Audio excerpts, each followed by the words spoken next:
Battlefield Bad Company 2 is one of the premier modern warfare shooters out there in the market right now. A bunch of the features that we have in the game that really make it stand out are the tactical destruction, the multiplayer settings across the different maps and terrains, very large scale, the vehicles that we have in the game, all of which are drivable and pilotable, and tons of customization and persistence. Battlefield Bad Company 2 on the PC is 3D Vision surround ready, and it's great. As soon as you put on those glasses, it just pops out at you. The experience is very visceral, very real, feels like you can jump out and touch it. So with 3D Vision surround, you have multiple monitors set up while it's in 3D. It's definitely a brand new experience that for the first time when I saw it was really blown away. Usually the first time you see someone put on 3D Vision glasses and play Battlefield Bad Company 2, in particular with 3D surround, you want to put your hands underneath to pick up their jaw. Very cool. Oftentimes it just goes right to the floor. You get the suck in wow moment and they just take it all in. The destruction, you set off a building, you blow up the whole wall and you can just feel those particles really coming at you. It makes you want to almost put your hands up and block them away.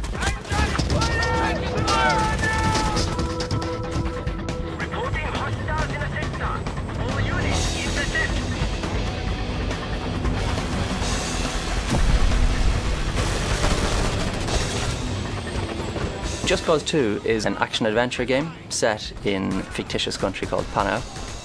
The main character, Rico, is sent there by a government agency to rescue the country from a tyrannical dictatorship. Someone not dancing to Uncle Sam's tune? It's a fast-paced game full of stunts and explosions and very high tempo. Rico has the ability to move around the world very quickly using parachutes and planes and vehicles and all that sort of thing, causing chaos everywhere. In fact, chaos is a currency in the game. The more chaos he causes, the more he's succeeded.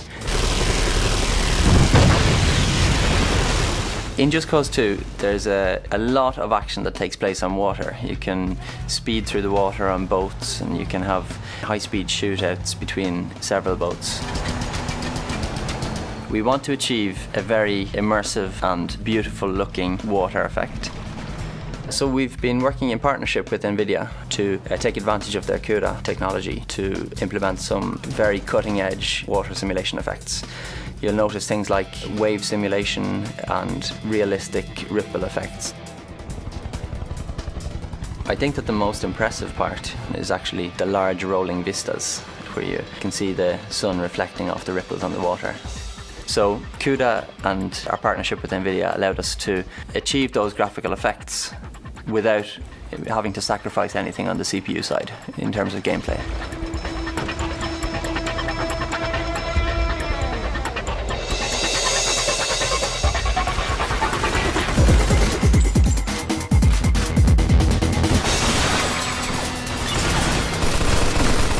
Mafia 2 is a third-person action crime game. It's set in the 40s and 50s in a fictional city called Empire Bay.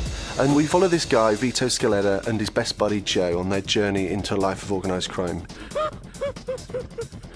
Don't kill me!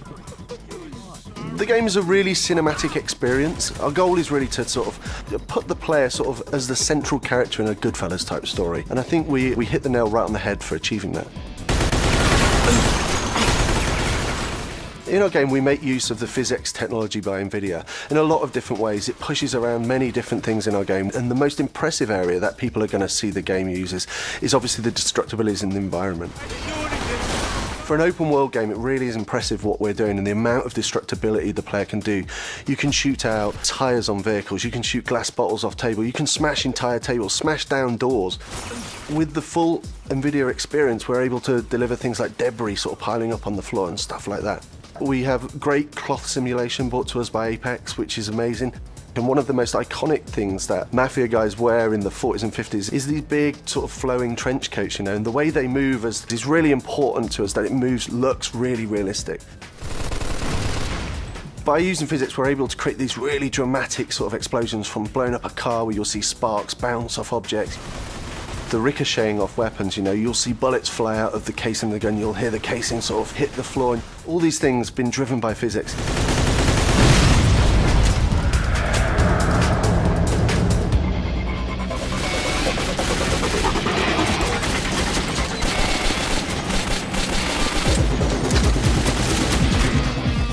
So Metro 2033 is a first-person survival action game.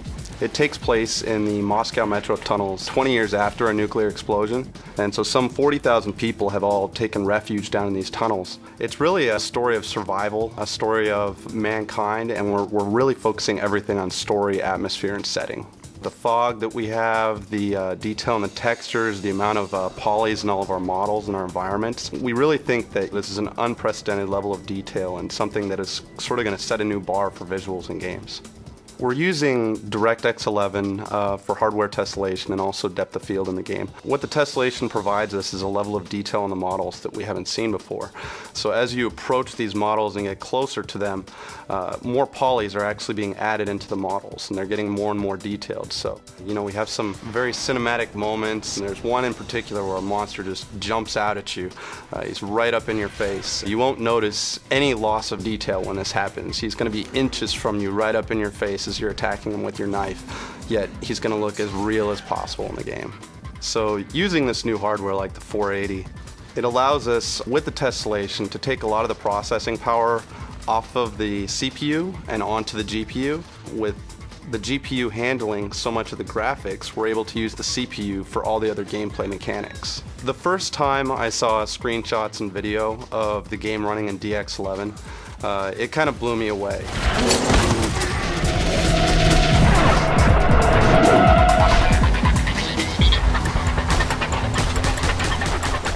If you look at Just Cause 2, without the enhancements that we've managed to get on the GPU, it would be a lesser experience. I definitely hope that a lot of gamers will get the chance to experience 3D Vision Surround with the proper GeForce graphics card and monitor setup. It's just really a new experience that most people really haven't seen before. So using physics really helps us to really deliver that great cinematic experience that we want Mafia 2 to be. You know, using all these technologies, DirectX 11, you know, something like the 480 for a video card, PhysX, all these wrapped together to just really let us drive home the immersion, the atmosphere, and the setting of the game, and allow us to tell this amazing story.